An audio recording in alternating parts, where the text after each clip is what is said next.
what's happening, everyone? Welcome back to the channel. We're in the backyard. We got my buddy's Bruno CTS V out here. It's a 2009, I believe. We're going to be doing a few upgrades to it. We're going to be doing some ID 1300cc injectors, a DSX auxiliary fuel pump, and a Mighty Mouse catch can.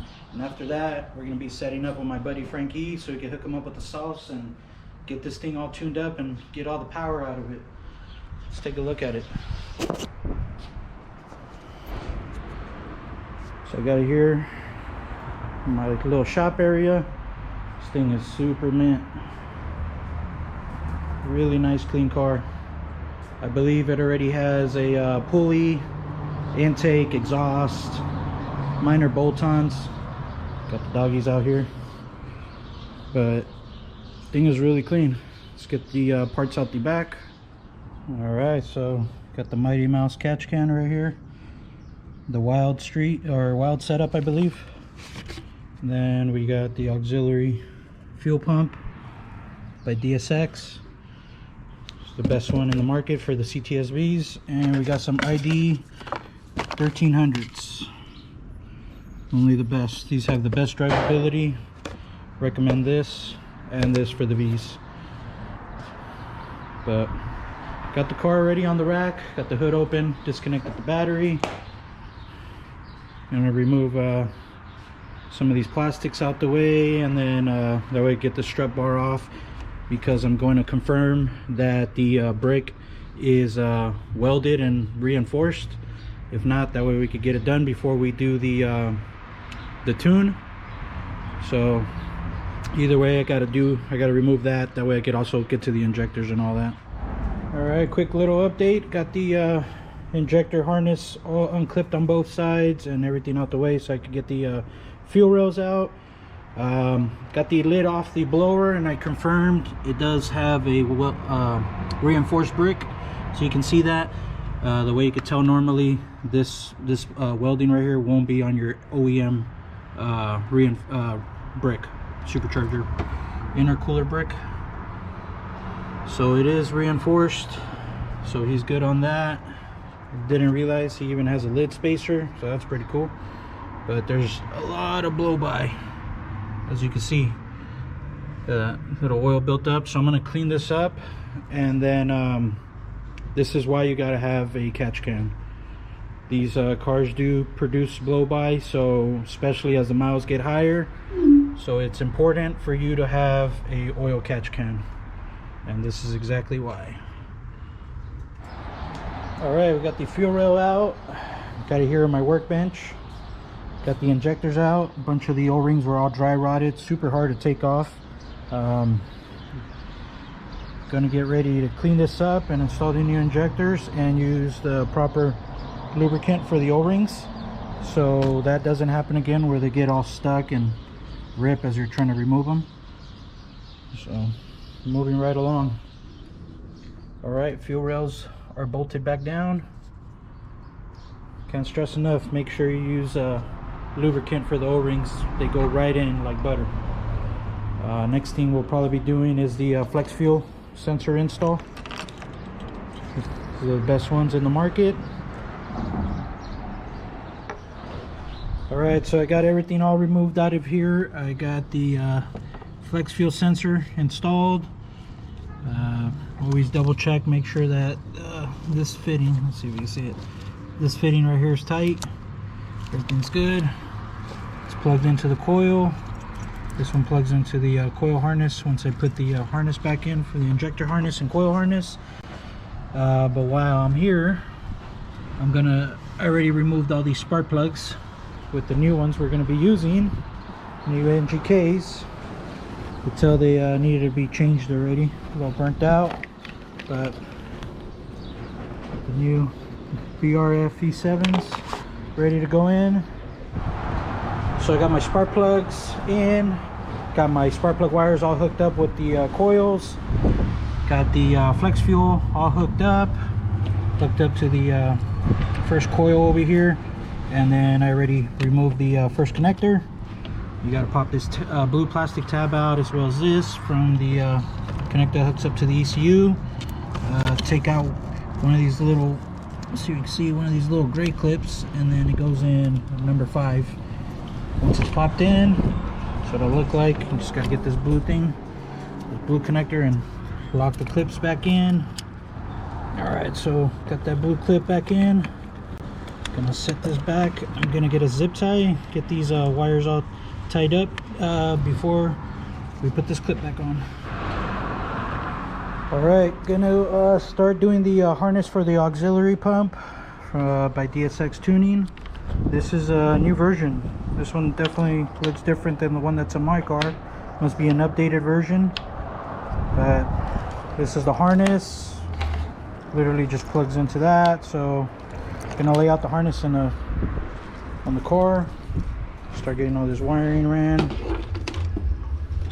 Alright, some more progress.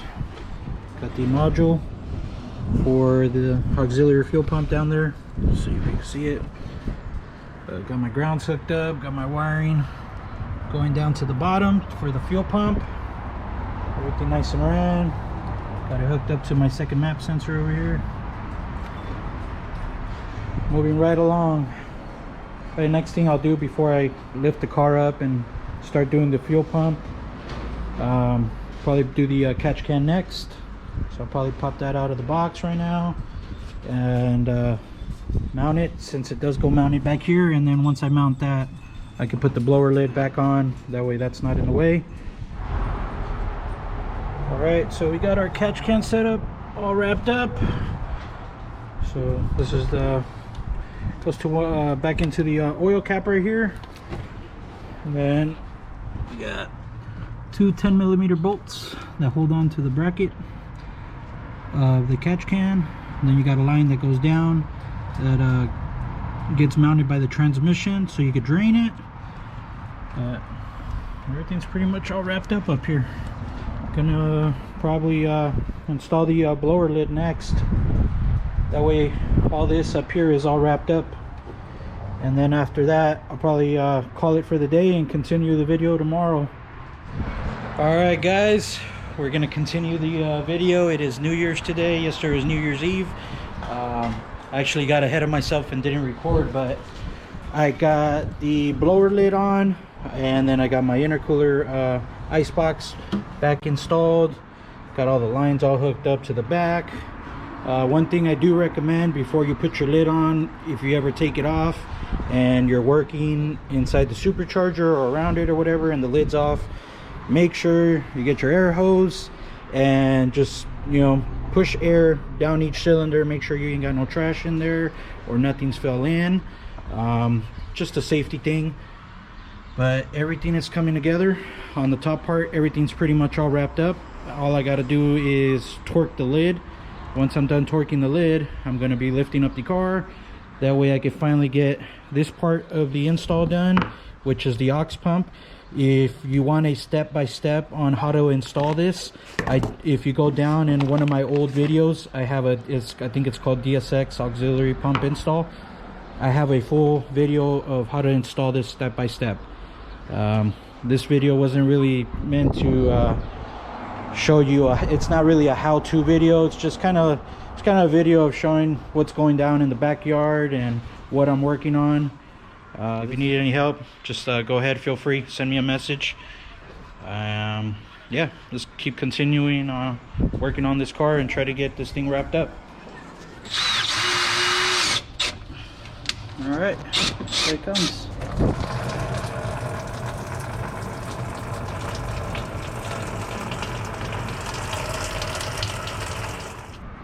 All right, auxiliary fuel pump is all wrapped up.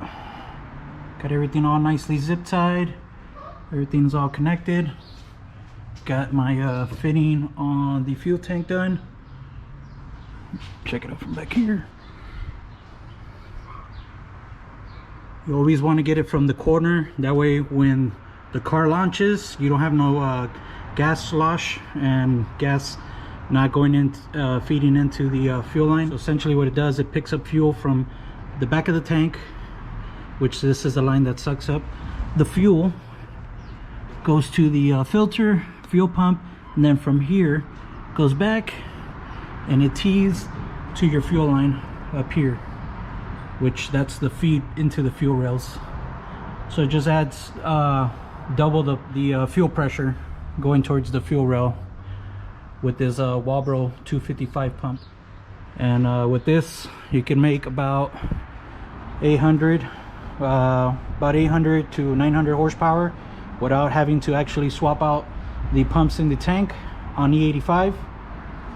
So gonna let the car sit right here and let that cure for a whole day before we put gas back in the tank. Alright guys, that's gonna wrap up this video. We are done with all the bolt-ons we did to this car over this weekend. I hope you guys enjoyed. Like I said, this isn't really a how-to video. This is kind of like what I was doing on the weekend, and if you got common sense, you can kind of pick up on how everything kind of goes. Like I said, if you want to learn how to do an auxiliary fuel system install by DSX, I do have a video. You just got to go back on my videos and you'll see it.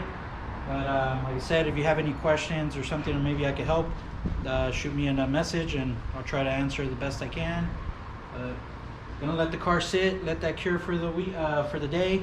I'm gonna put some tools away, go inside and relax now and enjoy the rest of my Sunday. And yeah, hope you guys enjoyed. Peace.